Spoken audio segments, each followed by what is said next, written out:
There's a storm over America today, and that storm is the distortion of American history.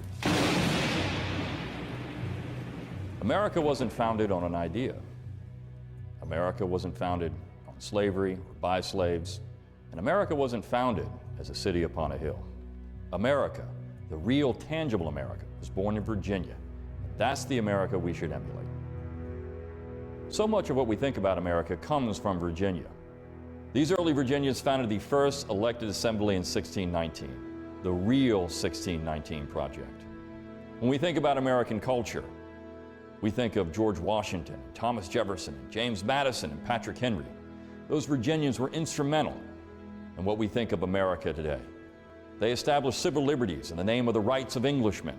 And much of American culture comes from Virginia. Whether it's music or the military tradition, Virginia is the key to understanding what America is and what America was. That's why we created the 1607 Project.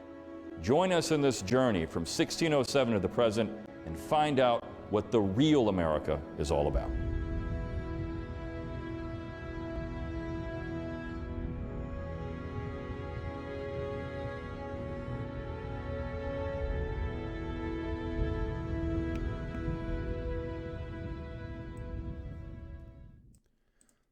Well, welcome to the Conversations That Matter podcast. I am your host, John Harris, as always. And good to be podcasting today. I hope you all had a good Lord's Day. What you just watched, if you started watching the podcast at the beginning, is a trailer for the 1607 Project. You can go to 1607project.com and find out more about that and share that trailer around with your friends. I know I was going to talk about this. I said I was going to talk about this last week, and I had to put it off with everything going on, and so wanted to get to it now. I've talked about it on the program before, though, and this was really something that it was an idea that I had probably a year and a half or more now ago. It was around the time the 1619 Project was taking off, and I said, why not have a 1607 Project and talk about when the first English settlers came to Jamestown. And so this is that. And if you want to donate, it's going to the Abbeville Institute. They've partnered with me. I mean, really, I think it's more me partnering with them at this point. I think they're doing the heavy lifting here in many ways. I'm doing much of the film work and all that, but it is a 501c3. So Giving Tuesdays tomorrow. If this is a project you believe in and want to see out there, then I would just highly recommend giving to the 1607 Project, 1607project.com. The plan at this point is there is going to be a book. There's a number of essays already that have been written. I think they're waiting on one to complete the book. And it's going to be on all kinds of things. Early American religion. I mean, slavery is going to be part of it, of course, because that's part of early American the situation in early America, but also just what makes America unique. It's going to be focused more on Virginia, and there's already some essays actually on the website you can go read as to why the rationale behind Virginia, tracing the headwaters of the United States to Virginia. But on representative form of government, I mean, there's just going to be a lot of good stuff out there. And it's going to be different than what you've seen. Obviously different than the 1619 Project, but also different than the 1776 Commission. It's going to be different than both of those. And I think it's going to be better. And so a book's going to be part of it. A documentary film is going to be part of it. Those two I already know. What I'm hoping for is if we can get the resources, we'll have a conference. That's going to be the 1607 Project Conference, and then also a homeschool curriculum so that this can be implemented in homeschool classes and co-ops and maybe even like private schools and some of those places as well. So there you go. That's John, what have you been doing? I support your efforts. What have you've been doing with all these resources? Well, this is one of the things, and there's a lot of conversations that happen behind the scenes to get to the point of actually, yes, we're going to do it. So we're there, and I'm really grateful for that. This is another unannounced live stream, and thank you for everyone who is joining. We already have 30 people joining right now. One person says 1607 Project is an idea whose time has come. So, yes, I believe so. Someone needs to remind Fox News that this is a republic and not just a democracy. Well, yeah, I know people say this is a democracy. I try to be careful. I don't even call it a democracy. I just say it's a republic. It's a constitutional republic, right? That's the correct word. So, all right. Well, let's get into some other stuff today. I wanted to start with an article that Megan Basham put out there today, and I'll read some of this to you. It's on an issue that I think is honestly, this is fundamental. This is such an important issue, maybe the most important issue of the last 10 years and of our time, and that is what's happened to the institution of marriage, how it's viewed. And I knew in 2015 when we took those parameters down, when the floodgates opened, it would be bad in so many ways. It wouldn't just be the devaluation of marriage itself, more so. I mean, it's already been happening for a while with no-fault divorce and just the general trends in society, but all sorts of other things would come in as well. And so I wanted to read this for you. This is from Megan Basham, and this is posted at the Federalist, posted earlier today. It's not that long. And it goes over some of the things that I talked about with David French, but she also talks about other evangelical elites. And one of the things that I think would be good to reflect upon for Christians who have given, contributed, been involved with Christian institutions that have caved and people who have caved, is to reflect on this moment. What got us here? Why is that even a remotely attractive proposition to take the institution of marriage and devalue it so much, to not really? Well, I'll read this to you. Let's go through it.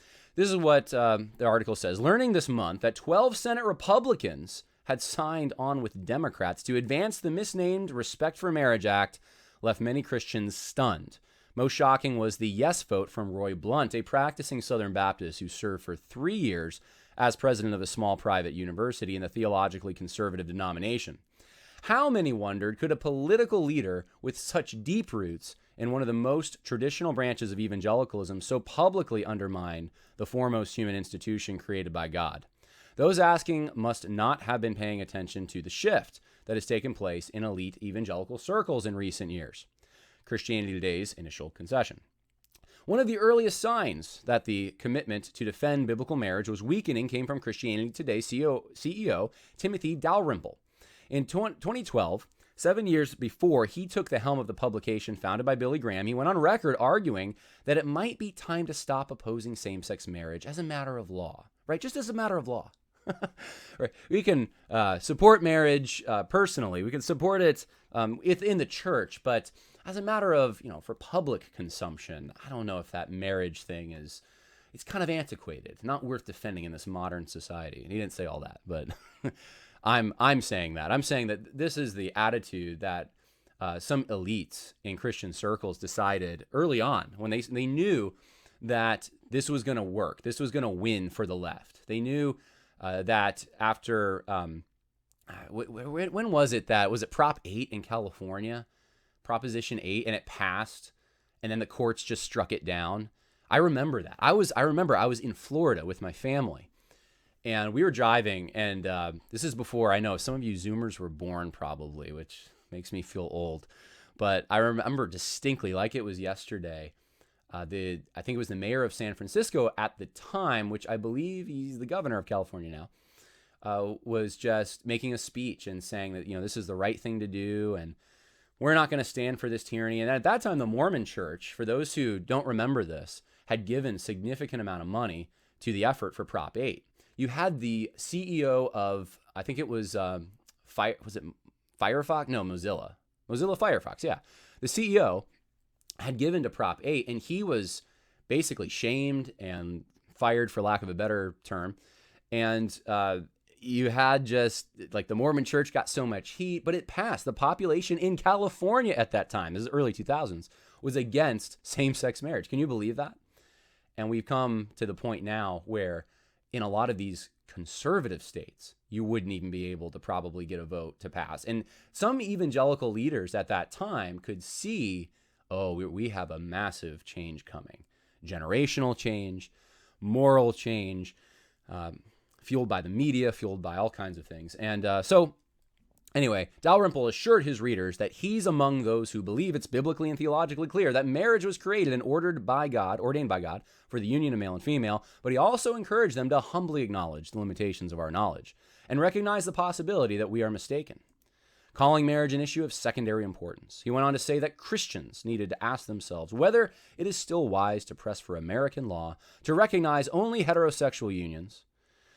He worried that continuing to insist on marriage as founded by God would harm our witness and suggest the church's credibility might be better spent on more important issues. Note that Dalrymple was suggesting believers should capitulate on the issue of marriage 3 years before the Supreme Court discovered that gay partners have a constitutional right to have the government's blessing on their affection. And I remember this time. I don't remember Dalrymple, but I just remember that there was a softening approach. And the approach looked like this in most places. And I can't give you specifics off the top of my head. I wasn't paying as close attention to names of people in evangelicalism. I just remember, though, that I even heard it in my friends when they were saying things like, well, the church has been so mean to homosexuals over the years. And, we got to be like, if they ever said anything that was pro-traditional marriage, they had to say about 3 things to say how much they loved gay people and how, like, I remember this right before 2015. A key factor, Dalrymple said, is that homosexual unions don't have clear victims, as abortion does.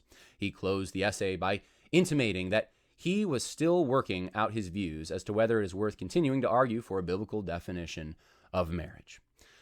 By February 2019, 3 months before he officially ascended to the top position at Christianity Today, there were signs he had settled those views. It was then that Dalrymple traveled to Mexico to attend the wedding ceremony of a gay co-worker, officiated by a prominent LGBT-affirming pastor and author, Jonathan Merritt. That's James Merritt's son, in the SBC. This picture posted, let's see if I can pull this up. It is loading. Yes, these are the pictures, I guess, of this wedding. Okay, these pictures posted on a public website are festive, even reverent, showing Dalrymple and his wife participating in the ceremony. So this is the guy, long story short, the top of Christianity Today, right? And influential guy he's going along with it. He's giving, and this is what I see with so many issues, give you kind of like a spoonful of sugar to help the medicine go down. And the medicine, of course, is not real medicine. It's sewage. Give you a spoonful of sugar to help the sewage go down.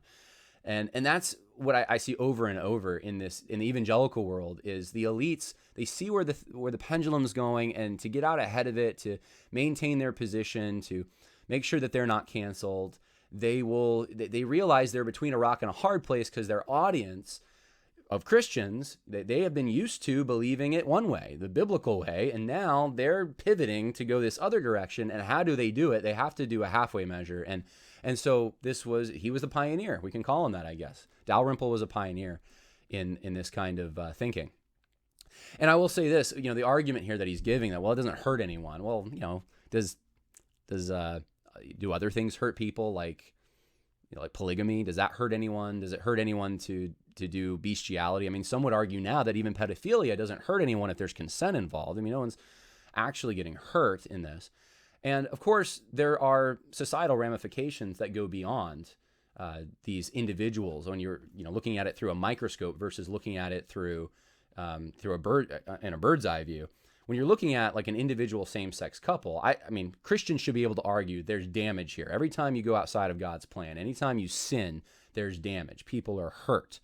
And there's, you can even think of the actions that are involved in this particular kind of a relationship as being damaging, and the diseases that are associated with this and all of that. But looking at it from a broader perspective, a societal perspective, it's about changing your very definition, your very standard for what this is in the first place. And that affects adoptions, it affects inheritance, I don't know to what, I guess it would affect inheritance to some degree. If you have your will made up, it shouldn't, wouldn't think. But it affects, there's probably a number of things I'm not even just thinking about, but it has repercussions. It has rippling effects throughout all of society when you change something so fundamental. And I don't even know if we've seen the full fruit of this. I mean, you realize this has only been now, 7 years since this was legalized? And we've seen the transgender sports thing is probably the biggest evidence that people have taken that inch and gone a mile. But, what other things have happened? What's happened to the value for marriage? Do people even value it as much? Is it really even that important? Is it incentivized? Is having kids, should that be part of a marriage? What has this done with the surrogacy? And there's probably a million things, again, I'm not thinking of that are ripple effects. And so when you analyze something like this, the only point I'm making is you have to look beyond just what we were being told at the time, because I remember this clearly, is like, well, it's not affecting you if those two people want to go do right, but it is affecting me when you change the entire standard for an entire civilization that I'm part of. That changes the very context my children grow up in, right? That kind of thing. The way education is done. Who's getting canceled now and for what? So lots of things. We have 56 streamers now. We're going to keep going with this article. And it says this: as the question of attending same-sex wedding ceremonies and celebrations has become more pressing, many theologians have said that Christians actually discredit the faith by agreeing to participate. Al Mohler, president of the Southern Baptist Theological Seminary, has written that Christians cannot celebrate what they know to be sin. And this is a point where I agree totally 100% with Al Mohler. At some point, attendance will involve congratulating the couple for their union, he said. If you can't congratulate the couple, how can you attend? And this gets into this weird situation where Russell Moore, who, by the way, Al Mohler was still supporting. There's a tweet of his in 2018 where he's saying, he wishes Russell Moore many more years of success in the ERLC. And this is after Russell Moore said, well, you can go to a same-sex wedding reception, just not the ceremony. So, I don't know how Al Mohler squares that, but maybe he disagreed with Russell Moore. Russell Moore, but he didn't do so publicly at the time. But I'm glad he's been pretty consistent with marriages between a man and a woman. I agree with him. John Piper, also, same thing. To celebrate this lifestyle is to celebrate the destruction of human beings, and that is hateful. And I agree. What the relevance of Dalrymple's decision to celebrate a gay union 3 years ago and write about abandoning the legal fight for traditional marriage 10 years ago? It is how this outlook may be influencing the framing of the Respect for Marriage Act in Evangelical's flagship publication today. The only essay Christianity Today has published regarding the bill has been in favor of it as a necessary concession in a pluralistic nation. All in all, RMA is a modest but good day's work. It shows that religious liberty champions and LGBT advocates can work together for the common good, writes law professor Carl Esbeck. Like Dalrymple's 2012 article, Esbeck spares little thought to how subsequent generations may be affected by this good day's work. Nor does the president of the National Association of Evangelicals, Pastor Walter Kim. According to Deseret News, in 2021, Kim participated in a virtual summit focused on persuading Congress to pass a law protecting LGBTQ Americans from discrimination. Now, this is new to me, guys. I did not know that the president of the National Association of Evangelicals had gone out and done this. Like this, doesn't that feel to some of you? I'm sure there must be at least one person who's listening to this who had some association with the National Association of Evangelicals. I mean, it was a big organization. This is kind of the premier neo-evangelical organization. And to think that the president was doing this, like, does it feel a little like a betrayal? I don't know. Maybe if I had a closer look at the National Association of Evangelicals, I wouldn't think so. Maybe this is consistent. But what does the word evangelical even mean? If like all the definitions are falling away. I don't know what an evangelical is if it's just, yeah, let's advocate for gay marriage. This explains why Kim wrote a letter to the senator, is that Senator? Tammy Baldwin, Democrat, Wisconsin, and Susan Collins, thanking them for their efforts to get the Respect for Marriage Act past the filibuster hurdle. Let's see here. Your efforts, if successful, will produce the first significant bipartisan legislation in many years advancing religious freedom for all, Kim writes, despite the fact that numerous conservative groups like the Heritage Foundation and ADF have said that Respect for Marriage Act will put targets on the back of religious organizations. And then, of course, you have David French. I'm not going to spend a lot of time with this because we've already talked about this. But Megan Basham goes into more detail about French and how his views have evolved. That's the term you use when you're, at least in my experience, when you hear a politician coming out and saying, my views have evolved on this, not that people don't change their mind, but it's usually of like, well, to save my shirt, to make sure that I still can maintain the influence I do, man, I'm forced. I'm forced by the politics of it I have to adopt this new position.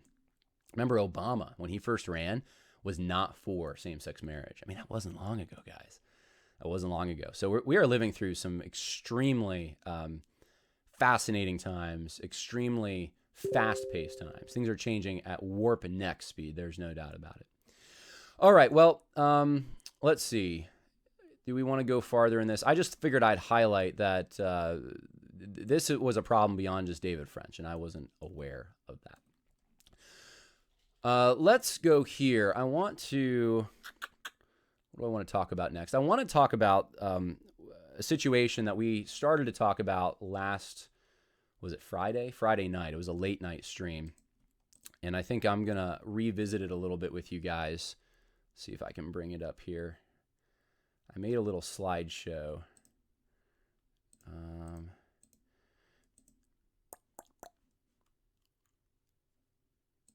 There we go. I think this is it. Yes. Okay.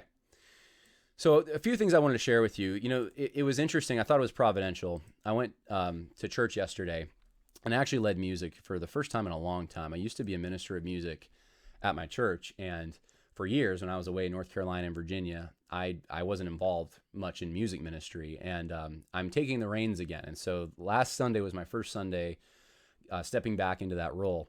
And the sermon, and normally when you choose songs, you're trying to craft them around the sermon to some extent. And the sermon happened to be on 1 Peter 2:12, and I want to read it to you. It says this: "Keep your behavior excellent among the Gentiles, so that in the thing in which they slander you as evildoers, they may, because of your good deeds, as they observe them, glorify God in the day of visitation." And I thought it was interesting because on Friday night, we had done this whole stream on a number of issues, but one of the things I touched on was this whole issue with Thomas Achord and Stephen Wolfe, and really, and I'm just going to go through a few things for people who aren't up to speed, to bring them up to speed. But I had, I had made the point that one of the things that I noticed in all of this, all the accusations that were flying against Thomas, was how many people who were close to him had given to his Give, Send, Go. And I encouraged all of you guys to, he lost his job, and to give to that, his family, over the holidays. I can't think of a worse time to lose your job. And all these people came forward to show love, to show support. And one of the things that I remembered as I was talking about it, it was just spur of the moment, was the situation in It's a Wonderful Life, that Christmas movie, which many of you will watch, and how the main character in that movie is accused of doing something. And actually, George Bailey wasn't exactly the most smart person, perhaps. He gave money or gave his Uncle Billy, he entrusted him with money that he probably shouldn't have, but it wasn't his fault that the money was lost. And he took responsibility for it. And anyway, for those who've seen the movie, you know the plot. And at the end, though, all these people come to him. And they're not saying George Bailey's a perfect person. George Bailey had just, in the movie, he's blown up at the teacher, his kid's teacher. He's disrespectful to his wife. He does all these things. He takes his anger out. He almost commits suicide. That is George Bailey, too. He's not a perfect man by any stretch of the imagination, but yet he had touched so many people. He had done so many things, gone out of his way to help people in the community that by the end, they are all coming to support him because of what he had done for them. And it's a beautiful story, I think, for that reason. And this verse, it dovetailed with that in my mind. And it reinforced to me that our behavior, even online behavior, I remember growing up when the internet was the fake world, and things you put on the internet you didn't ever think would come back to bite you at all. And now we're to the point, it's not just things you post, it's things people post about you. It's associations you have. It could be people making stuff up even.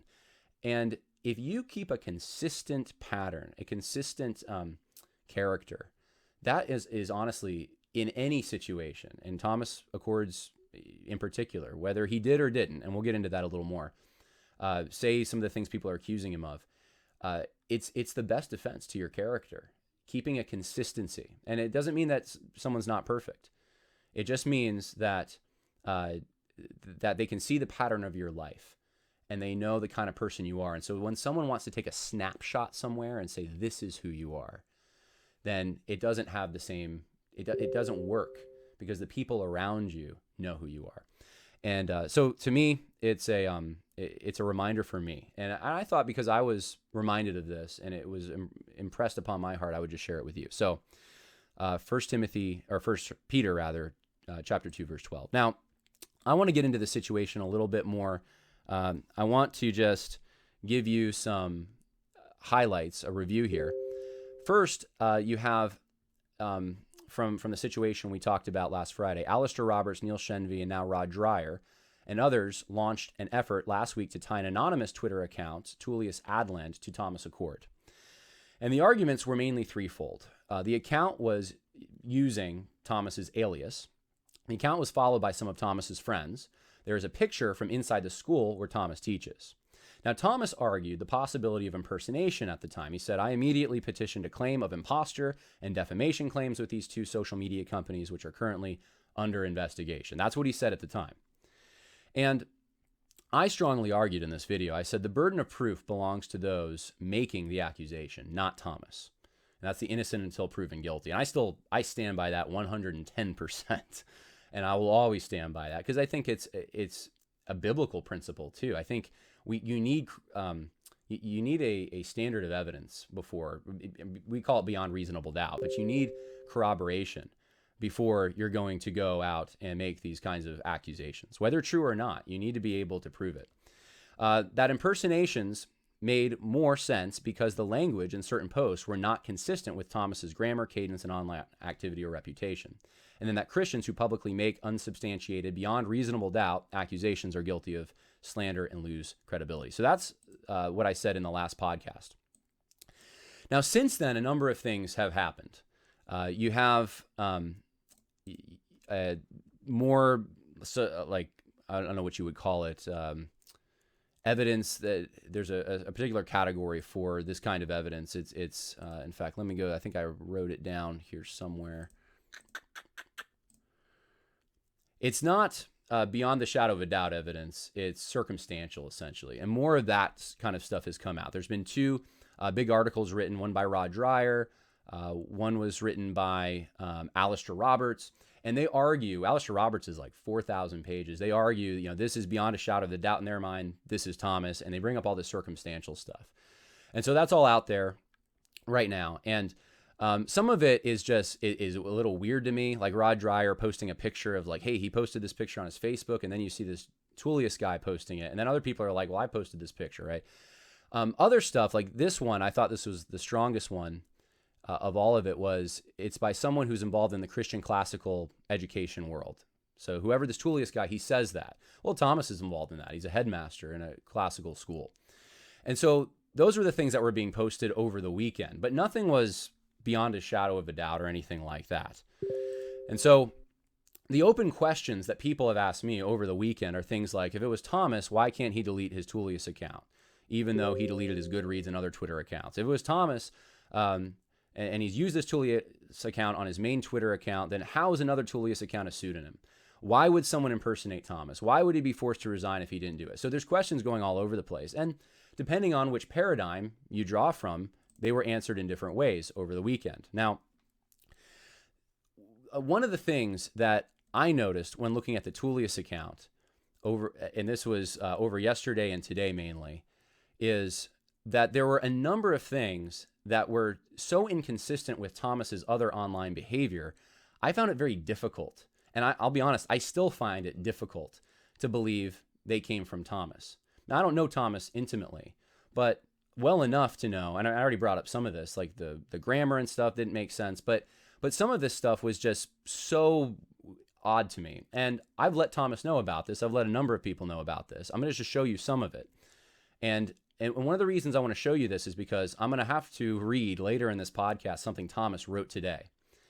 And I think the people, including myself, who have defended him on this, who have said that we don't believe it's Thomas. In fact, I'm still one of these people, and I'll probably be, people will attack me for this, but I still am someone who thinks like some of these posts don't seem to make sense. I'm going to bring you through the conversations that I've had even with Thomas, even today, over the last couple of days. So people who are blowing up my phone right now, I'm aware, guys. So just a few things. I actually changed this image because it was inappropriate. It was the backside of a woman and it was naked. So I put a filter on it so you guys can't see this. But there were things posted, 10 F words, 10 S word or 6 S words, lots of profanity, lots of locker room talk. There was sexually inappropriate stuff, and my concern, the thing I was wondering was, how do I square this with a whole episode that I listened to from a podcast Thomas was on about hospitality? And that doesn't mean it's not from Thomas. It just means I don't find this to be consistent, right? So people can be hypocrites, but it doesn't seem very consistent. I have a hard time with stuff like this. Thomas writing things like, I'm half Mexican, and I feel a bristling anger when people insult Latinos. And Thomas posting a picture of there's his mother, who's Mexican. He's half Mexican. But then this Tullius guy talking about himself as he's white, and that he won't even he won't shop or go to a restaurant where there are non-whites. That doesn't make any sense. I mean, if you're half Mexican, and I know I clarified, I even asked Thomas about this. Yeah, I mean, I go to Mexican restaurants and stuff. He can't square this. Things like Tullius, mocking Amy Coney Barrett, and then Thomas on his Facebook praising Amy Coney Barrett. Things like this Tullius guy saying weird stuff about Cuties, that sexually explicit show on Netflix, and how they're ugly. These cuties are ugly and stuff. And then the things Thomas says about children, which is very endearing, and I would say fatherly, and just way out of step with what this Tullius guy is saying. Things like this, where Tullius is talking about how he's never felt in his life the kind of love that he reads about. He's never felt it, but Thomas posts on his Facebook all the time all kinds of complimentary things about his wife, about his marriage, I'm like, how does this square? Things like the importance of marriage. This Tullius guy talking about how, I'm not going to read for you the profanity in it, but Tullius basically says that a deep-seated reason people avoid marriage is because they're afraid of someone finding out they're full of, and then it's a profanity. Well, I don't know how to square that with Thomas. Thomas's social media profiles are completely full of praising the institution of marriage, and talking about how marriage is good for society. And I mean, I put a bunch of these screenshots, and for the patrons, you'll get this, both. I don't think I've posted the one from last Friday, so you'll get that one, and you'll also get this one sent to you. But they're like literally diametrically opposed. Thomas disagrees with Tullius on God's design for women. Thomas disagrees with Tullius on being at Temple University. I mean, Tullius talks about being at Temple University on August 31st, 2020, and you look at Thomas's social media, and it's like, well, the day before he's in Louisiana, and he has no recollection of ever being at Temple. I think, like things like talking about books that Thomas keeps a running count of all the books he reads on his Goodreads. And Tullius talks about reading Richard Delgado's Critical Race Theory in June of 2020, and Thomas has like 5 books from June of 2020 on his Goodreads, and none of them are Critical Race Theory by Delgado. In fact, it's not even in his library at all. Tullius on saying that he's not a fan of religious displays in public, nor of closing my eyes in public. One can pray silently or not at all. No command is given to pray over every meal. We are commanded to pray in secret. So doesn't want displays of affection publicly, and yet you have Thomas making all these posts in favor of religious public displays, including prayer. Here's a weird one too, like Tullius, I don't wave the American flag anymore. It means nothing. And talking about how he's against the American flag. Thomas posting on his social media, here's one from this year, 4th of July, American flag on his lawn, right? So these are all the things that I have going through my head, and I don't think I'm the only one. I think there's others, because I shared this with a few people too. But others were finding things on this account that they're saying, this doesn't square. How is this the same guy? And so I'm going to read for you something that Thomas wrote, and I think he actually posted it while I was streaming. Let me see if I can refresh here. Yep. All right. This is the first time I'm reading this. I read a draft of this yesterday, But I'm going to read for you what Thomas says, and I'm going to ask you to pray for Thomas, okay? And I'm going to explain to you in a moment why I shared everything I just shared with you. This is what Thomas says. He says, "From the start of this controversy, I have tried to find the truth of the matter, and I have an appreciation of those on both sides who have pursued the same end wherever it leads. The shock of the initial accusation and immediate demands for an answer sent me into an investigation, concluding with Twitter's verification that the account in question, Tullius account, was someone else's. I acted quickly upon this information to defend myself under a coordinated online attack aimed at using me to damage others, namely Stephen Wolfe. However, after more thorough research with the help of trusted friends and advisors and a great deal of counsel and soul searching, I've come to conclude that the Tullius Adland Twitter account is indeed an old alias account of mine. There are some tweets in the account that clearly only could have come from myself. An example is the location of an image or a painting where only I would have been present, or material I shared to friends on my public account on another platform, which was also posted to this Twitter account on the same day. However, if we are to follow the truth, there are also some posts that contradict connection to me. One is the statement that I would never eat at a Mexican restaurant, while in truth I am half Mexican and I grew up eating by the loving hands of my brown mother. Or a statement that we should abandon the defense of Western civilization, while I myself have devoted my career to promoting classical and Western education. What explains these incongruities? After some deep reflection and consultation, I believe this period of my life was a spiritually dark time marked by pessimism and anger and strained relationships. The Twitter account reflects a despairing man angry with the whole world. It is interesting that my tweets even vilified white people.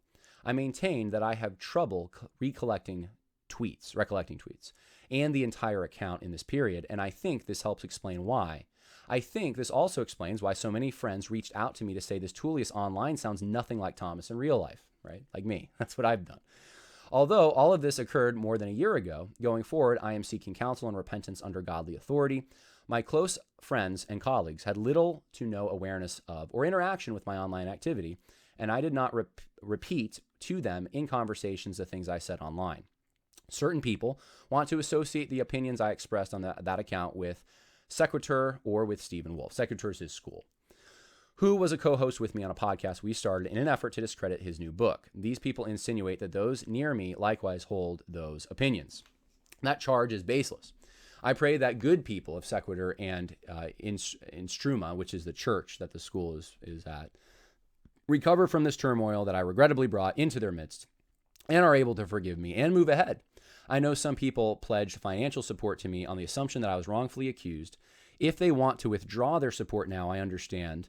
Lastly, I want to apologize to my friends who acted in good faith and supported me based upon misleading information that I now must retract. I pray that the online proxy wars move on and allow good people to do the same. Thank you for your prayers. Now, here's what I want to share with you. I'm just going to blow myself up. So I had a number of conversations with Thomas, and I don't talk to Thomas regularly at all. In fact, I think I've had him on the podcast a few times. I don't know if I've ever talked to him on the phone until this past week. I've read some of his stuff. I've read his posts and stuff. I followed him on social media. Not the Tullius account. I've never seen that before, to my knowledge. I've followed his podcast to some extent. I've listened to some of the Ars Politica podcast episodes with him and Stephen Wolfe. And I've talked to Thomas now more in the last few days than I think I ever have. And the Thomas that I spoke to was very different, depending on when I spoke to him, than the Thomas I heard in those podcasts. And I think that's probably the same for everyone who's going through a tough time. But the thing that stood out to me was the incredible amount of pressure he was under. Initially, when this whole thing started on Wednesday morning, Thomas at first thought that the tweet thread that Alistair Roberts highlighted may have been his. And Neil Shenby was making a lot about that, well, this sounds like Thomas. This sounds, this is Thomas. Thomas owned it. And then when Thomas started seeing these other tweets, these profane things, all this other stuff, he said, wait a minute, that can't be me. There's no way. And then he couldn't log in, right? And some of you have read his previous statement on this. And so it was very believable. And to some extent, and this is where I'm at with all this, I still see that as a very reasonable paradigm to view this whole situation through. And I know I'm going to be attacked by some people that, John's hanging on to pride or something here. I talked to a man, though, on Friday night who could barely speak. He was in tears. He was devastated. He hadn't slept. He hadn't eaten. And it still makes me mad when I think about it, what these people have done to his life to get to Stephen Wolfe, to dox him, to try to destroy Stephen Wolfe. And he couldn't make heads or tails about hardly anything. I mean, it was just, it wasn't great. And 3 theories over the course of about 3 days, 3 different theories Thomas was leaning towards. The first theory, when I talked to him, was that this could be like a deep state kind of thing, like they're trying to frame him. This could be a framing thing. I mean, he just could not conceive. He couldn't remember. He still can't remember or conceive of himself posting some of the things that I showed you. Then it went to this could be potentially someone in my circles. And he had an idea of possibly a person that it might be. And there was some reinforcement from even another friend of his that it could be someone in his circles who admired him perhaps to an extent and sought to copy him, was aware of his online activities, but also knew him, might have had an attachment to the school somehow. So that became the next theory that he was going with. And then it changed. And I've asked Thomas, I talked to him this morning about it because he sent me, it was Sunday morning when I woke up, a draft of what you just read. It was a little different on Sunday morning, but it's mainly the same kind of thing that I just read to you. And I asked him, what changed? What's the difference? What kind of new information surfaced? I mean, I still, even this morning, I asked him, okay, well, you explain to me, do you remember taking this picture? Do you remember this tweet? I mean, there's 2,000 tweets here. He doesn't remember. And I'm like, what does your wife say about your memory? It's good. It's sharp. Okay. What do the people around you? I mean, are you forgetting things normally? Do you have an alcohol or drug problem? No. But you don't remember any of this. It doesn't sound like you. Your friends don't see some of these other, these tweets in question as being you. But he said, but I must have done it. I must have done it. And I don't know the truth, to be honest with you, at the end of the day. And I didn't when I came out on Friday night. All I knew was that, what I said was that there's 2 paradigms to make sense of this. And that the burden of proof lies with the people making the accusation. And I also said, the most aggressive thing I said was that this isn't Thomas. When I was reading some of the tweets and the language in the tweets, I said, this isn't Thomas. Thomas speaks eloquently. He uses good grammar. This sounds like a trucker. I still feel that way. I don't know how to square it. I don't understand it. And the thing is, Thomas can't help me square it. Thomas doesn't seem to be able to satisfy those questions. And so I'm left with this. I don't know whether or not it's Thomas. I do know even if it is, it's absolutely wrong what these people did to him. And I'm going to talk about that more moving forward. But I was asked the question this afternoon, hey, if this is all proven wrong, are you going to apologize, John? And this is what I'll say to that. I don't mind apologizing for anything that I said that was inaccurate, if it can be proven to me. So far, I haven't seen it yet. And the audience, you guys can think whatever you want about that. What I see right now is a guy who has been sleep deprived, who has been in a situation where he's not been eating right. He's not had rest. He's been this is hard for guys who, this comes out of nowhere. They don't have platforms and they're not prepared to deal with this kind of thing. It may be that, Thomas had some kind of an alt life that takes everyone that he knows by surprise. And some of the things that he wrote were just surprising. People can't square it with who he is. He says contradictory things on his public profiles. He can't log into the account. None of his emails work. None of his passwords work. I mean, if you notice, he deleted his personal Twitter account. He deleted his Goodreads account. He can't delete the one account he wants to delete, which is this Tullius Adlin account. Things like that still make me wonder what's going on here. And I don't have a great answer. I don't have an answer that's going to satisfy, I think, many of you guys. I think it's appropriate for those who think it's Thomas and are going with what Thomas himself is now saying. I think it's totally appropriate for people to go that direction, to believe what he's saying now. I think it's also, though, fine for people who still have questions to say, I haven't come down on this yet. And you don't have to come down. It's not, no one's forcing you to come down on it. I think that's a permissible thing to do here. That's where I'm at. And I wrestled with this today a little bit. People who are in this same fight against social justice in evangelical circles can testify to that, because I was bouncing my views. I was like, listen, explain this to me. And I was giving them, here's all the facts. And that's all I really wanted to give you guys on this podcast. Here are all the facts. Here's what we know.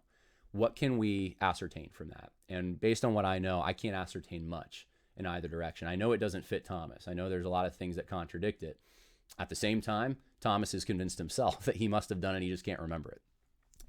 So it could be, I have read about this. Maybe some of you can put in the comment section. When people go through traumatic times of life, they can sometimes forget whole years. I've heard of this happening. I've never had this. There have been like situations where I look back and I'm like, it's funny I don't remember that, but I remember that. I can't account for 2,000 tweets and 2 years of them. I don't get that. That doesn't make any sense to me. But it's possible if someone's going through a really dark period of time, that I've heard people say that can happen. And if that can happen, and if it was Thomas, in fact, I think that the appropriate Christian response to all of this, guys, and the appropriate response Alistair should have had, and Shenvi and Rod Dreyer now, and all these guys, instead of using it to ambush Thomas, really to ambush Stephen Wolfe, and to publicly shame Thomas, to try to get to Wolfe and to get to Canon Press and to discredit the case for Christian nationalism. What they should have done was reached out to him, to his church, to his pastors perhaps, to the school if they want, but they should have first reached out to him. And they should have done so out of Christian concern. Because if what Thomas is saying is true here, if it's him and he just can't remember this, but some of the stuff seems consistent, so it must be me. You can't figure out how that picture got on there. It must be me. Okay, let's put our minds in that framework for a minute, and I'm open to this. But if that's Thomas, then we're talking about someone who's very unwell, or has been very unwell, because you have a man who forgot 2,000 tweets over a 2-year period, posting any of them, who forgot who he was, his own identity, about being half Mexican, and it's like, this is kind of like serious stuff, like this kind of stuff you get help for, which is, I'm really glad Thomas is getting help for, if what's actually going on, or maybe it's a highly pressurized situation. The FBI is able to get confessions from people under highly pressurized situations just to make it seem like the pain will go away. I don't know which one it is. I don't think Thomas is lying in this. I think he's being sincere in both the posts he's put up there. But it impresses upon me even more, is what I'm trying to say, if this truly is him, that there's an individual that needs help and not the condemnation of the cancel mob. And the sad part of all this is inevitably what's going to happen. Me even coming out with what I'm saying, which some of you can tell I'm a little nervous about talking about this. I don't normally do this, but I'm willing to do it. I'm going to put myself in a vulnerable position here, because I think you guys, I owe you the truth, because I encourage you to give to Thomas' family, and I still do. I say the Achord family, they were he was let go. It was a forced resignation, I guess, for lack of a better term. But on Thanksgiving Eve, this is his wife, this is his children. I'm thankful for those who gave to him, and I still think that that's the right thing to do, myself included. I gave to him, and I have no shame in any of that. 80 posted something earlier today about those who have sympathy for racists will basically, they get shredded by the mob. And it is interesting to me. There is such a double standard, and I'm going to show you that double standard in just a moment with some of these guys that are going hard after Thomas, like hard. Where's the compassion for this man? Where's first of all, no benefit of the doubt in any of this. Highly pressurized environment right now, and no approaching this the way a Christian would approach it. No, not going to the public courts, the court of public opinion, instead of going to the church to deal with this. Protecting your brother's reputation. I was just reading the Westminster Confession this morning on the Ninth Commandment, and it expounds on the application of that is protecting the reputation of your brother and sister. We ought to do that when it's in our power. And this is our brother and sister. What do you do in Matthew 18? You go to them first, even in that situation where it's a personal offense, which this wasn't, but you go to the person. privately and see if you've won your brother. I mean, these guys, man, what kind of jealousy, what kind of deviousness. If Thomas didn't say this today, if he didn't come out and say, I think it's me. I can't remember, but I think it's me. If he didn't do this, then, these guys were operating on what I still consider to be purely circumstantial evidence that does not prove it beyond a reasonable doubt. I think it's kind of weak, to be honest. I think their case isn't that strong. I still think that. That's me. Maybe I'll change my mind over time. I've spent hours on the Tullius account and hours on Thomas's accounts, just comparing things, comparing dates, and I just showed you a bunch of the things that I thought were incongruities. But so, for me, like, if Thomas didn't say this, those guys, man, the nerve of doing this. Thomas just gave them, I think, what probably is going to make them double down and be even more aggressive and go after people like me, perhaps, or go after anyone who's defended Thomas, and called out their actions, which I'm still going to do, by the way. But what they should be doing as Christians is encouraging people to give to this family that's lost. The guy's lost his job during the holidays, has a baby on the way. They should be apologizing that they did this. They handled this the exact wrong way. I remain where I was pretty much. I'm pretty unapologetic about supporting the Achord family through this, and I'll remain so, no matter what people think. So, I'm getting all sorts of texts right now. Maybe I'll have to read them. I don't even know what's going on the page. It's blowing up. We have 116 people following. All right, now I am going to go a little bit on the offensive, if you will, and I want to take these guys to task a little bit. Here's a Bible verse for you. Matthew 7, 1-5. Do not judge so that you will not be judged. Oh, it's the most misunderstood and taken out of context Bible passage. For in the way you judge, you will be judged, and by your standard of measure, it will be measured to you. Why do you look at the speck in your brother's eye, but do not notice the log in your own eye? Or how can you say to your brother, let me take the speck out of your eye, and behold, the log is in your own eye? You hypocrite. First take the log out of your own eye, and then you will see clearly to take the speck out of your brother's eye. Now, this is often misquoted, right? Because we're supposed to judge in fact, how do you navigate life without making assessments, right? You have to. In fact, in the very passage, there's judgments happening towards the later part of this chapter, Matthew 7. Go read it. The point of this, though, is don't be a hypocrite. Unequal weights and measures, God hates those things. If you want to know something God really hates, guys, let's throw aside the standard of the world, which all of these people who are judging Thomas, the whole thing against Thomas is he's a racist. Okay, he said a few things. If it's his account, and if he's the one posted, if it's not, because I pitched scenarios where I'm like, maybe some of these tweets aren't your, multiple people have access, but let's just assume Thomas is taking responsibility for it, so it's fair for us to assume it's Thomas's account. He's saying these racially charged things about protecting white people and things that sound, I don't know if I found anything that was pro-segregation, but there were things that were definitely, I think, if you weren't pro-segregation, they were awfully close to the line, right? The things that seemed to indicate that segregation was better than the current scenario or something. There's things like that. I just remember coming across stuff like that. That's the great sin in all this, is that Thomas said things like that. Well, if that's true, I want to ask you a question. If he said it, what does God hate more? Does he hate ethnic segregation more, or does he hate hypocrites more and unjust weights and measures? If J.D. Greear can go out there and say the Bible whispers about certain sins, just whispers about them, whispers about sexuality, but hates hypocrisy. What does he think? What does God think about segregation? Oh, John's defending segregation. No, I'm not. I'm totally against it. In fact, you want to hear something funny, everyone? I went back and I watched an episode I did with Thomas Achord. You can go watch it, called Who is My Neighbor? And I interview Thomas. And in the episode, I make an argument against ethnic segregation. And I'm doing it to Thomas. I thought about playing it for everyone, but you can go watch it yourself. And in this particular podcast, I say that, look, if you're going to go for natural relations, then if the government forces ethnic segregation, that's not natural. And guess what Thomas did? He nodded along and he agreed. This is one of the reasons I was looking at this account and I'm like, I don't think this is Thomas. That was in 2021, early 2021 or something when I did that.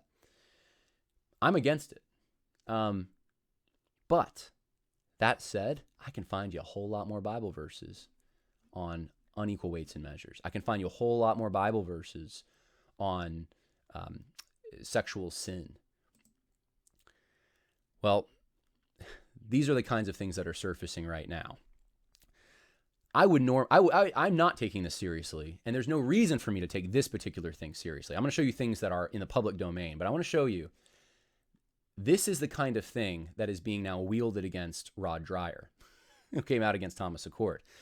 For those who don't know, there's been rumors about Rod Dreher going around that he's homosexual. I don't know the guy. I would say I don't, if they're rumors and there's no substantiation, we don't believe it, okay? We don't act on that. You go to Rod and ask, all right? But now that Pandora's box has been open, Rod is being, this is probably a pseudonym account, but someone's coming out and accusing Rod of this stuff. This is the world I don't want to live in, guys, where if it's unsubstantiated, let's just make accusations and see if they stick. This is why the Me Too stuff scares me. However, there are things out there. Here's one of them that Rod Dreher has put on his personal social media. This isn't an Anon account. This isn't a pseudonym of Rod Dreher or Rod Dreher. This is his actual account. You can go look it up. And I'm not going to read for you all of this, but it's even on his blog as late as 2021, I think, 2022. The guy posts, this isn't even comprehensive. The guy posts about, I'm just going to say it, penises and wieners, an awful lot. Guys, it's weird. It's weird and it's inappropriate, so much of the stuff. I mean, stories he tells about people's penises, like graphics he puts out there that just like about penis, talking about how people look like penises. Primitive root wiener, like it might be a joke to him, but like this is Rod Dreher. This is the guy in his public knowledge out there with kind of how, his, I don't want to get into all the details of it, but I confirmed before the podcast, because people were telling me, he's divorced and he didn't really fight for the marriage and this is all known. And okay, well, if that's true, and if this is the guy, this is what his social media looks like, how in the world is he taking the moral high ground? So, it's like, hey, a guy that possibly posted things that could be taken as pro-segregation is now, that's so horrible. We got to cancel the guy who does that. But yet this stuff is okay. That's what I don't get. Like, how do you square that? If we're going to do the associational thing, what about this kind of stuff where you have Alistair Roberts, and this isn't to attack his wife at all. I have to make that clear. But his wife, who is very involved with Mere Orthodoxy, at that particular website, they also have posted Tara Burton. Tara Burton claims to be queer. In 2018, it's not like it's ancient history. It's while she was posting even at Mere Orthodoxy. She claims to be in a lifestyle that the Bible condemns in no uncertain terms. I mean, I hope Alistair doesn't treat his wife that way. And it's not an attack on his wife. It's just, if we're going to use the same standard, if these guys are going to be consistent, what about their lives? What about the fact that Alistair Roberts is deeply, this is a tweet from Jeff Wright, he's deeply concerned about Wolf's podcast and friendship with Achord, betraying Wolf's racism. But Roberts does a regular podcast with Matthew Lee Anderson, the Revoice board member, and shares MLA's SSA content. So what do we draw from all of this is my question. And I think what we draw from it is that there is a new sheriff in town. There is a new standard that is being used to cancel Christians. And it is aggressive, it's pernicious, it has no grace, it's not a 1 Corinthians 6 thing, it doesn't protect one's reputation. It is basically, it parallels what we see in the world. Is just to go out there and destroy your political enemy. And if you need to walk over someone who doesn't even have much of a platform, a little guy, and you need to use that guy to get to your goal, which is discrediting the case for Christian nationalism in this case, then you go ahead and you do it.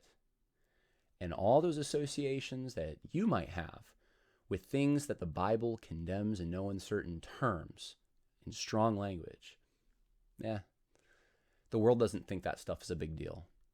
So maybe in the church we don't think it's a big deal. That's what I'm seeing, guys. And that scares me. That does.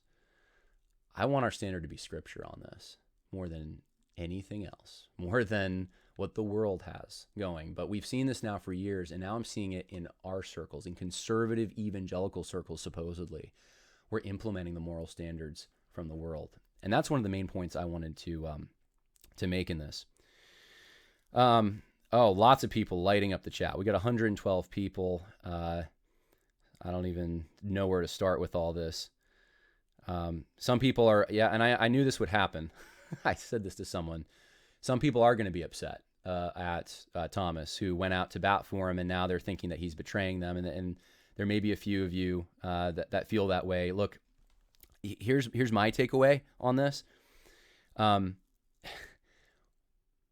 want to just reiterate, I have a lot of sympathy still. Yeah, am I frustrated to some extent because I don't have satisfactory answers to this? Yeah, Thomas doesn't. This whole thing was very highly pressurized. My counsel was to wait, and Thomas decided to do what he wanted to do in that situation. And that was what his conscience dictated. So that's up to him, okay? But I view this as a man who, over the course of days, deteriorated so much to the point that he was a shell of his former self. And I know what this is like, guys. I shared this in the last podcast. When you have a cancellation attempt on you, you think the world's coming down on you. You think your life is over. You want to go crawl into a hole. You don't even know these people who are saying vile things about you. And I understand that if you're, I remember I was sitting in a movie theater and I couldn't even concentrate because there was a cancellation attempt on me. I was on vacation with my family. That's what happens. I was giving up. I remember I was making my preparations for my next job and stuff because I was like, well, clearly I'm never going to work in academia. Clearly I'm never going to have a podcast. And lo and behold, people swarmed to the podcast. I mean, it really is psychological warfare. And it puts you into a situation where you're not thinking straight, and I saw this with Thomas over the course of days, that he deteriorated. And so for me, I have to have compassion here. This is a brother who needs help, and he needs our prayer, and he needs our support. And he's still a brother. And guess what? Even if he posted all those things, even if that's him, even if he became, swore like a sailor in certain instances and there's nothing in Scripture that tells me he's not our brother. Do we have examples in Scripture of people who have sinned, like David? Yes. Do we have examples of people like Samson who were used mightily by God to do his will, who did not lead at all lifestyles that are anything resembling perfection? Yeah, we do. I mean, we have a whole Bible full of people who are, guess what, sinners. The key is this, repentance. And I see that from Thomas in this. Thomas doesn't even quite know what to repent of. He's seeking repentance. He's seeking he's under spiritual authority, which is where he should be. And I think he want to let you all know that if you were compelled to give because you thought he was innocent, he doesn't want you to feel compelled for that reason. I think there's another reason to give, and that's to support his family through this time. But I have compassion, and I understand some of your sentiments here. I totally get it, guys. But look, he doesn't believe, even if these tweets are his, he doesn't believe any of them. He decries them. He doesn't remember posting them, but he doesn't believe them. In the here and now, he's against them, and he's willing to submit. I don't see that from these other guys. I don't see that level of humility.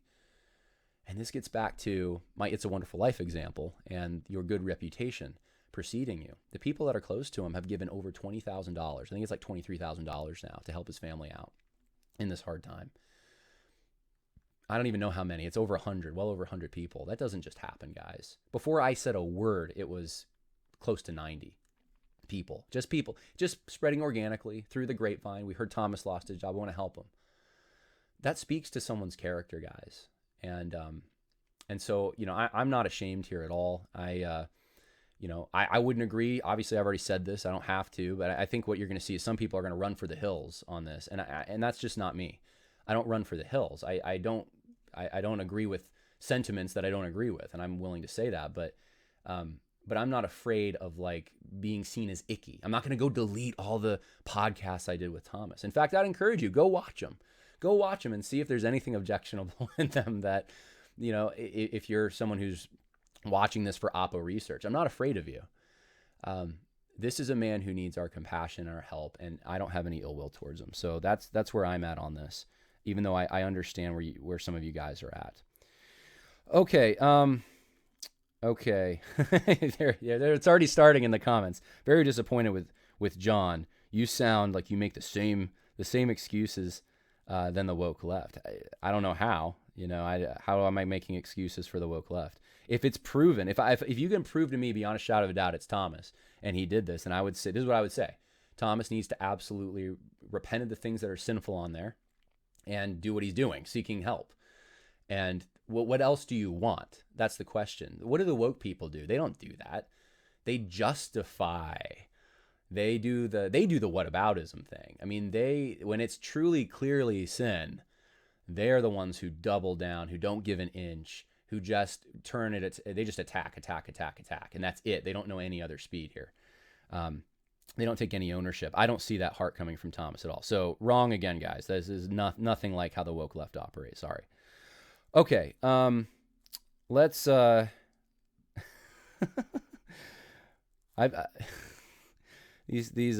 never seen the comment thread this zesty today. We're going to move on to some other things. I was possibly going to read for you this Doug Wilson, but there's really no point in me reading this for you. Doug Wilson basically came out and did a whole. It's a shrewd, I don't even know what I want to call it, distancing maneuver before. Right before Thomas dropped his thing, Doug Wilson came out with kind of like because Canon Press published the case for Christian nationalism, and the whole point of this was to try to discredit that by saying Stephen's friends with Thomas, and did a podcast with him. So if you want to go read that, you can go read that. I think some of the points Doug makes are some of the same points that you heard me make. Yeah, really nothing more to say about that. Wanted to go here and share this with you. The Rise of Right-Wing Wokeism, a review of The Case for Christian Nationalism by Stephen Wolfe. This is by Kevin DeYoung, and I want you to see how long this is. It was posted today. This is insanely long. This is a very long book review. Yeah, it's going. I'm still scrolling, as you can see, and we haven't even. There we go. We're at the end now. I'm not gonna read this whole thing. If people think it'll be helpful, I'll do it. But this was the from the beginning, the case that was being made against Thomas from the beginning was to take down this book. I first encountered Stephen Wolfe through his writing when I was doing my doctoral work. We were both working on similar intellectual themes and looking at similar sources. I quoted Wolfe, who has a PhD from Louisiana State University and is now a country scholar at Wolfshire, once or twice in my dissertation. Since then, I've read an article here or there from. So he's saying basically I had some familiarity. He goes, this is a long review. The message. So here. Can I give you the summation? This is the summation. Here's what the case for Christian nationalism is, according to Kevin DeYoung.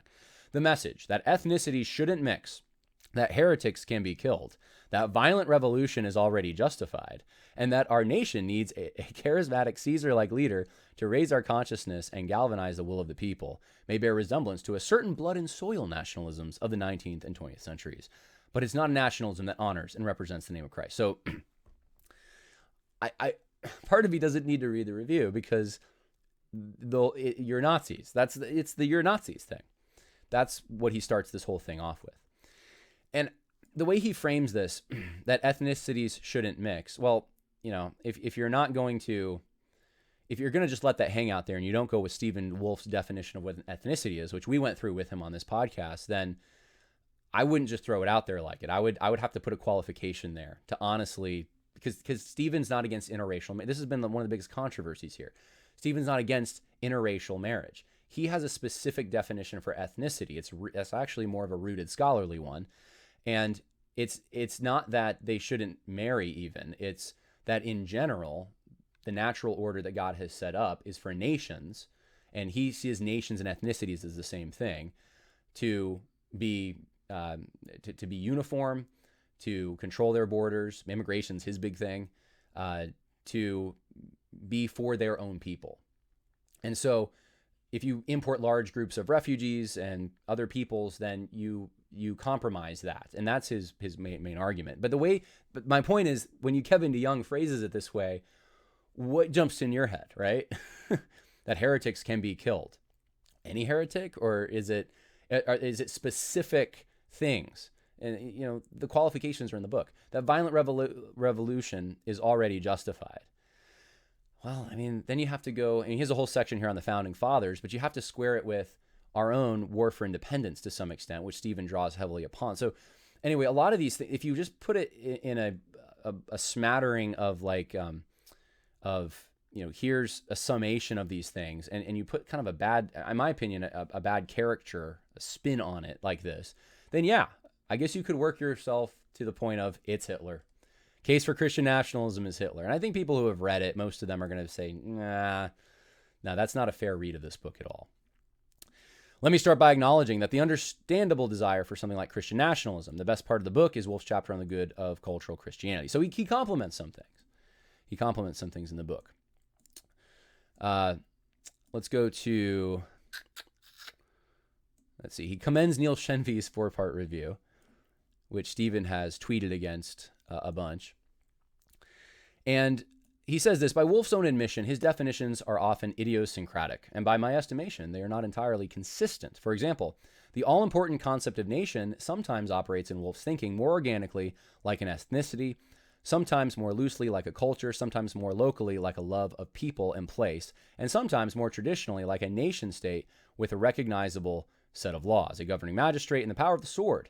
The front cover contains a picture of America, but at other times, it's clear that Wolff doesn't like that idea of nation and is animated by a different understanding of nation, one that defines nationalism as the natural good of becoming conscious of your own people group, being for your own people group, and keeping your people group distinct from other people groups.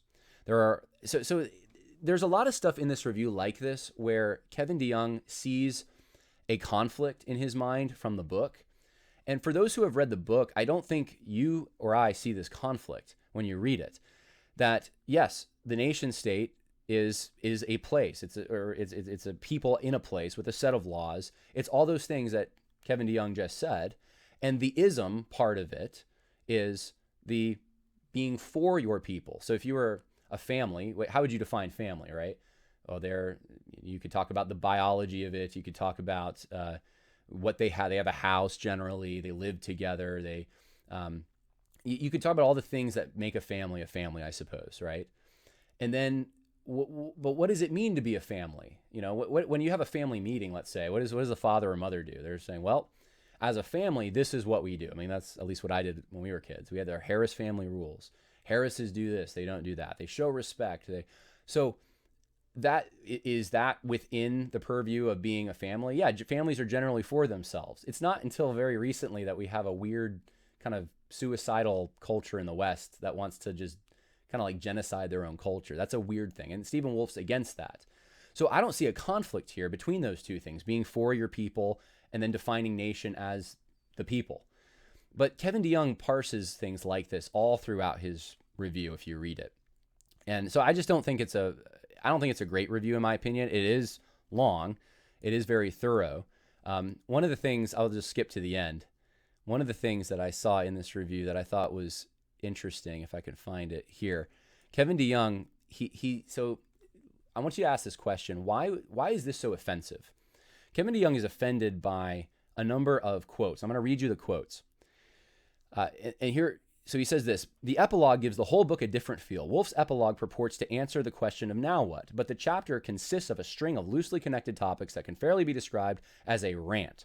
Several examples will suffice to justify this conclusion. Here's one of the quotes. Every step of progress is overcoming you. Ask yourself, what sort of villain does each event of progress have in common? The straight white male. This is the chief outgroup of New America, the embodiment of regression and oppression. That's it. This is a problem to Kevin DeYoung. He goes to the end, he goes, that Wolff thinks all this is concerning. That he wrote it down is extra troubling. That he and his editors thought it was a good idea to end the book with a series of, if I can pronounce this big word, vituperative harangues is baffling. Is this the civilizational answer we've been looking for? Living off the grid, complaining about women, complaining about the regime. And see, this is the heart of it, in my opinion, for Kevin DeYoung, is Wolf says these things that you're not supposed to say in polite society today. To even point out the fact that it's the straight white male who is being attacked, that's a problem. And this is the weird part to me. Are we not supposed to believe our lying eyes? That the straight white male is the demographic that is the most maligned and attacked. Like, on living under a gynocracy. Here's another one of these quotes. We live under a gynocracy, a rule by women. This may not be apparent on the surface, since men still run many things, but the governing virtues of America are feminine vices associated with certain feminine virtues such as empathy, fairness, and equality. And so pointing out that we live in a feministic dominated society today, you're not supposed to do that, I guess. Like, this is strange to me because, again, it's like, do I believe my lying eyes then? We certainly are under feminism. We certainly are under attacks on white Christian males, especially. Let's just do one more.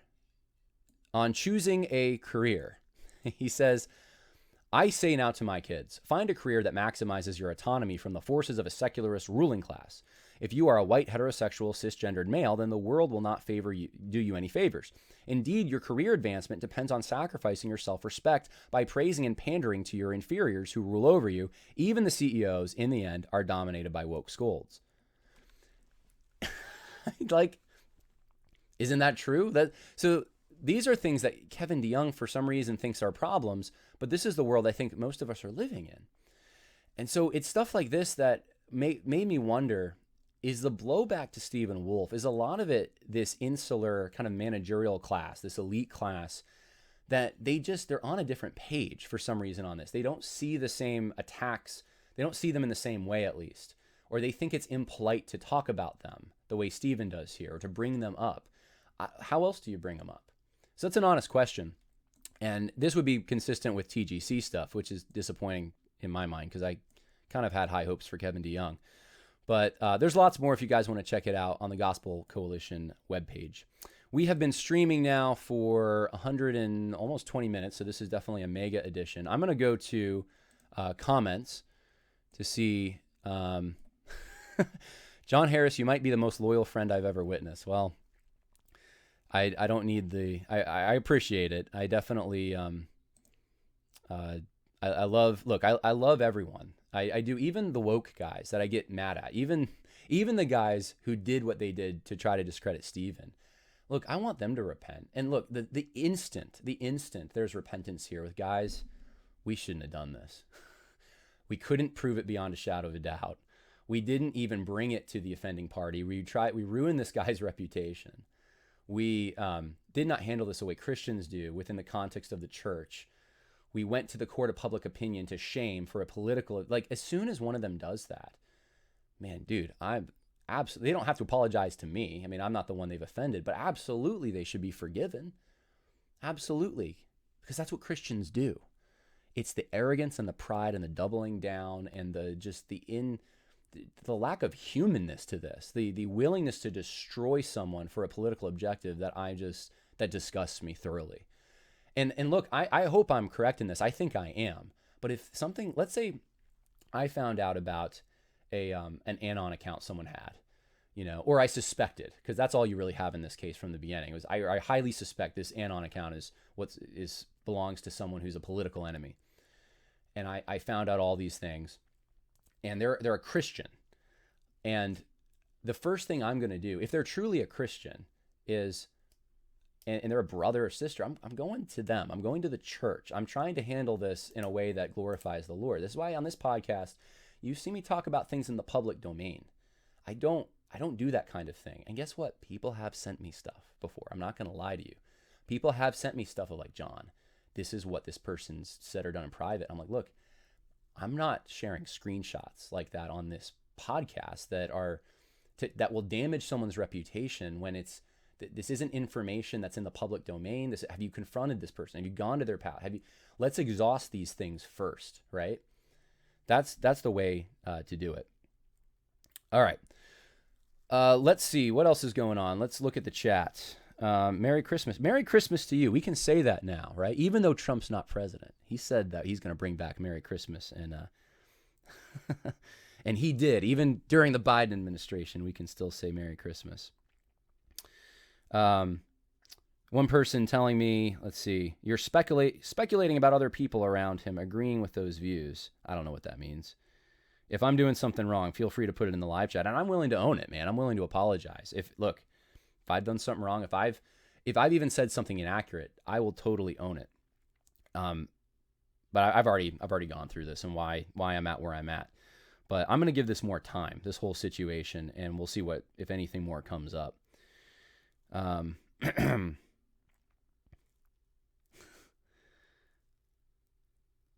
Let's see.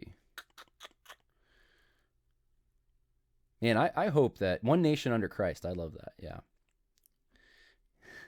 I believe in repentance and forgiveness, Mark Bowen says. However, I'm not naive. I know that what being sorry you were caught looks like. I also believe in not allowing false teachers to stay.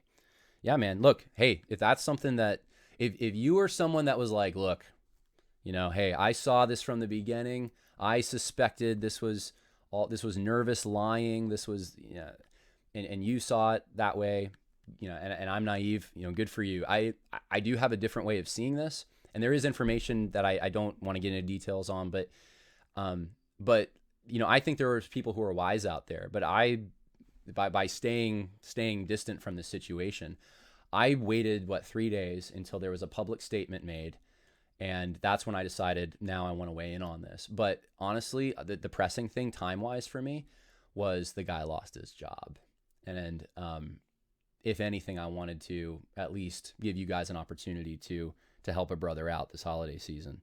So yeah, it's possible I could be naive. I'm open to that suggestion. Absolutely. But again, on this podcast, what you're going to get is what I endeavor to do is to give you all the facts. I'm going to tell you my interpretation of them, but I want the facts to drive the paradigm more than anything. And I don't think we have a good paradigm right now. In fact, the paradigm that's now the received paradigm to me doesn't seem to add up. Yeah, man. I mean, look, I don't know why people are arguing this with me. His racial animus was clearly false, fleshly, and worldly doctrine. I disagree with it. I'm not downplaying it. I'm not saying that it's, I haven't seen all the tweets on that, but the ones I have seen, the most aggressive I've seen is essentially one that looked like it could be potentially a iteration of an N-word, and then another one that was, it looked like it might have been an argument for segregation, which both, yep, I would say, don't do that. That's wrong. Anything that would, I'm trying to think how to put this in the most biblically consistent way. I mean, most people that are Christians, they have a very general standard of it's against the image of God, but they don't get specific on this particular point. And I think as Christians, we ought to be precise on when we say racism, we shouldn't just throw it out there. That's my belief, because the world is throwing it out there and there's so much confusion over the term. So I say ethnic partiality, and I say if you are advocating some kind of a genetic determinism, a proto-Darwinian idea, an idea that genetics is the sole determiner of who people are, if you are advocating that it's a sin, that's against God's will, that two people who are married, that are in an interracial marriage, that they're in sin because of that, I would say that's wrong. God hates divorce. That would be a violation to besmirch that marriage, I would think. That would be against that institution, right? So what did I see on Thomas's? What Thomas thinks was an anon account of his. I saw stuff that would be consistent, I suppose, with potential racial determinism or ethnic genetic determinism type stuff, possibly. And if that underlying root would lead you into a biological kind of semi-Darwinian eventually. Now, the thing is, I know Thomas Achord doesn't believe any of that stuff, and he argues against evolution and stuff. That's why it doesn't make sense. But that kind of stuff, if that's what he thought and that's what he said, if that's absolutely, that's wrong. So no one's arguing that these things are right or that they're not important. I'm just saying the Bible is so clear, guys, on so many things. The Bible is crystal clear on hypocrisy. It's crystal clear on sexuality. And my only point is those things are not highlighted at all. Like it doesn't even matter that you could co-host a podcast with a Revoice guy. Doesn't matter. But co-hosting a podcast with a guy who has a secret account that has some racial things, like, guys, give me a break. Like, how, like, you can't, that's what I'm saying is, like, that's utter hypocrisy to do that. That's all I'm saying. That's literally the only argument I'm making for that. Well, I'm probably going to have to end the podcast. I appreciate all you guys and everyone. I'm sure there's going to be a lot of talking about this over the next few days, but you heard it here first on the podcast. Moving forward, tomorrow, just to give you some preview of things that are coming up, we are going to talk about Nigeria. There is a battle going on there in Nigeria, Muslims against Christians. And man, guys, if there's suffering, if there's persecution, like I see what's happening in our country. I see that it's very sad to me that we're having so much infighting, even in conservative evangelical circles, when we have like no institutional power. We have Kevin DeYoung in his article, I didn't go over it, but he talks about how like Christians have more power in the United States than anywhere else, and like what Stephen Wolfe is saying is just out of step. And I'm like, we're losing it really quick. I mean, where point to it? People celebrate Christmas still. I mean, for conservative evangelicals, real Christians will say there's really no institutional power left in the media, hardly at all in politics. That's like the last vestige that maybe, you know, what was the religious right, it has some I'd seat at the table for the Republicans. But other than that, like, they don't have any influence in the education system. They don't have any influence in media or education or any of that. None of the influential institutions. And so I see this, and that's what makes, I guess, some of this infighting silly. In Nigeria, though, it's a different situation. Like, they're heading towards a civil war at breakneck speed, and the shots are already being fired. And we got brothers and sisters there in need. And so I know I've asked you, I'm going to ask you to dig deep this holiday season to support different causes. And I think, support the 1607 Project. There's tons of good things to support, but support the children in Nigeria. And Judd Saul is going to be on tomorrow to talk about that. And so you have that to look forward to. I am planning on getting to the Tim Keller stuff later this week. Obviously, with the way that the political circles or the political news cycle's going, I don't know what each day is going to hold. So it's possible I won't get to it because there'll be other pressing needs that need to be taken care of. But that is my goal, is to start on that stuff later this week, because I know some of you really need that. Like, that's the stuff that you listen to this podcast for, mainly, is you really want to understand how to navigate conversations with your pastor about certain evangelical leaders and what they've taught and what they believe. And so I think we'll start doing that and examining that, hopefully no later than Friday. So you can look forward to that as well. And I hope you all have a wonderful holiday season this December. You are free to listen to Christmas carols now. God bless. More coming. Bye now.